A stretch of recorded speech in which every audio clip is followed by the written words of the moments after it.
Counted cross-stitch is probably the most popular form of hand needlework. Cross-stitch transfers a design from a pattern onto even weave fabric. Each symbol on the pattern represents one X on your fabric.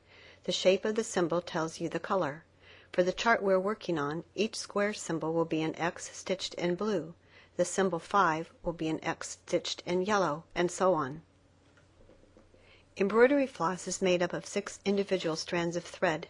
Cut a length of floss about 18 inches in length. Then pull out individual threads one at a time. This will make your stitches lay neater on your fabric. Cross-stitch uses a tapestry needle. A tapestry needle has a large eye, so it's easier to thread. It also has a blunt tip. To thread your needle, you can use a needle threader, or you can pinch the thread over the eye of the needle to make it easier to thread.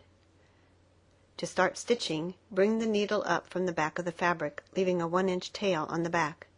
Stitch one diagonal of the X. Stitch over the tail of thread on the back for the first few stitches. Never use knots on the back of your fabric. Continue to stitch just half of the X for the entire row. When you reach the end of the row, work back, completing the X. It does not matter which direction the top of the X slants, but you want all of your stitches to slant in the same direction. Otherwise your stitching will appear uneven. If we were stitching on 14 count Aida, which is a good fabric to begin on, we would use 2 threads. To make it more visible for our video, we are going to use 6 strands of floss on 6 count fabric. The count of the fabric simply means how many stitches there are in 1 inch.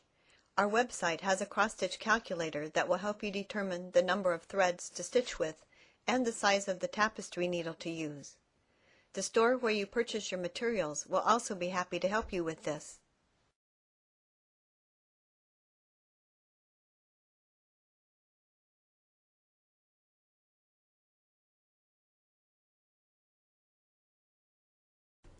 When you have completed all the X's on the first row, simply drop down 1 row and stitch the next row.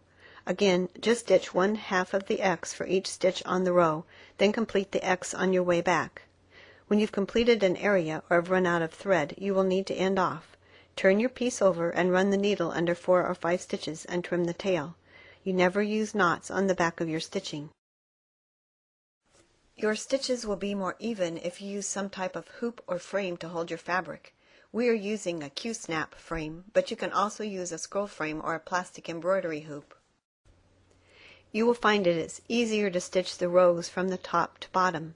Sometimes when you move to a different color or area, you will need to count to find where to start stitching. This is easy to do. Start stitching the new area the same as before. Bring your needle up from the back of the fabric, leaving a 1-inch tail which you stitch over to secure the thread. Stitch half of the X on a row, then work back to complete the X's on that row. Your stitches should lay flat on the fabric without distorting the fabric. It's easy to pull your thread too tightly.